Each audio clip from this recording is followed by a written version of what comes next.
जोशी बुवा चुकली, आता बोला. भांडू शकतो नाही? हा मग मला सांगा पेठे साहेब, हा आता कधी तुम्ही मला योग्य नावाने हाक मारले, पेठे साहेब. बोला जोशी बुवा. पुण्यात फार डाकू आहेत नाही? हो, काही काय बोलताय? पुणे हे सभ्य माणसांचं शहर आहे, डाकू वगैरे कुठून आले? काय सांगताय? मी जेव्हा जेव्हा पुण्याला जातो तेव्हा अनेक असे डाकू असे चेहऱ्याला फडकी बांधून टू व्हीलर वरनं फिरत असतात. ओ जोशी, त्या आमच्या पुण्यातल्या सुंदर सुंदर तरुणी आहेत. काय? आपल्या सौंदर्याला बाधा येऊ नये म्हणून असे चेहऱ्यावर स्कार्फ बांधून फिरत असतात. काहीतरी पाट्या टाकू नका. नाही नाही, पाट्या आम्ही कुठे टाकणार? पाट्या पुण्याचे दुकानदार टाकतात त्यांच्या दुकानाच्या बाहेर. काय काय म्हणणं आहे तुमचं? अहो काय पाट्या लावतात, काय पाट्या लावतात? मी एकाच दुकानाच्या बाहेर सर 5 पाट्या वाचल्या होत्या. काय? आणि काय पाट्या होत्या? पहिली, हा, आमच्या येथे आठाण्यात डोक्याला बाम चोळून मिळेल. दुसरी, आमच्या येथे कमी आवाजाचे दिवाळीचे फटाके मिळतील. तिसरी, आमच्या येथे सर्व भाषांमधल्या झेरॉक्स काढून मिळतील. चौथी, आमच्या येथे दणकट पायजमे मिळतील. ओ मग अरे काय आहे? काय? या 4 आयटम मध्ये काहीतरी सुसंगती आहे का एका दुकानात ते विकायला?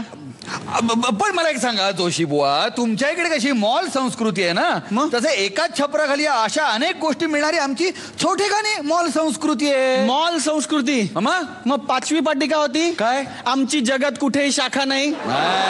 अरे ही काय अभिमान बाळगायची गोष्ट आहे? काय? अरे पाट्या कशा पाहिजेत? आमच्या जगभर शाखा आहेत. आमच्या इथे शाखा उघडणार आहेत, तिथे शाखा उघडणार आपण या आहेत. ठिकाणी आपल्या पुढच्या जोडीला आमंत्रित करणार आहोत. पुढची जोडी आहे म्हणजे पुण्याची मृण्मयी देशपांडे आणि मुंबईचा मयुरेश पेम. ओ, जोरदार मुंबईचा टाळ्या. मयुरेश पेम. टाळ्या.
तुमच्या एक गोष्ट लक्षात आली का जोशी बुवा? काय?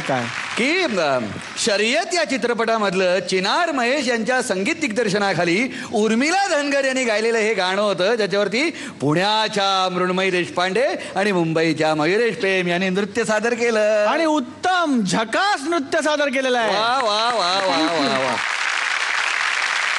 काय ठरवलं हे गाणं ऐकल्यानंतर? कशा प्रकारे काय करायचं? दंगा एवढंच ठरवलं होतं. कारण ते गाणं मुळात इतकं धमाल आहे आणि त्यातून शिलाच्या इटचा घो आणि मुन्नीच्या नानाची टांग हे दोन इतकी गाजलेली गाणी घेऊन त्याचं काहीतरी मिक्सचर केलं आहे आणि ऐकल्यावर खूप मजा आली आम्हाला करायला.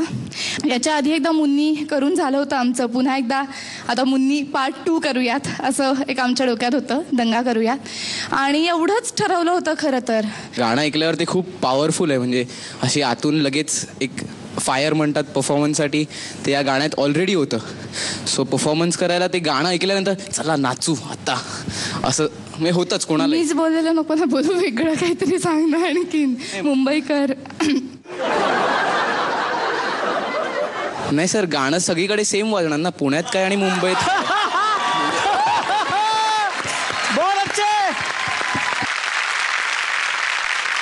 आपण जाणून घेऊया महागुरूंचं काय मत आहे. मयुरेश, मृण्मयी, शिलाच्या आईचा घो आणि मुन्नीच्या नानाची टांग तुम्ही खूप छान रंगवलीत. थँक्यू. Thank you sir, thank you. तुमची कोरिओग्राफी पण खूप छान होती मेघा. Thank you sir. खूप सुंदररित्या तुम्ही ह्या स्टेजचा वापर केलात. संपूर्ण ठिकाणी तुम्ही धावपळत होतात आणि सगळं जे काय केलं ते खूप खूप मजेशीर केलं. एंटरटेनिंग होतं ते. करमणूक प्रधान असा हा तुमचा परफॉर्मन्स होता. या चित्रपटात सुद्धा हा करमणूक प्रधानच एक आयटम नंबर आहे आणि चित्रपटात पाहताना सुद्धा तुम्हाला तितकीच मजा येईल जितकी मजा तुम्हाला हा परफॉर्म करताना आलेली आहे. Fantastic performance. All the best. Thank you sir. Thank you. Thank you.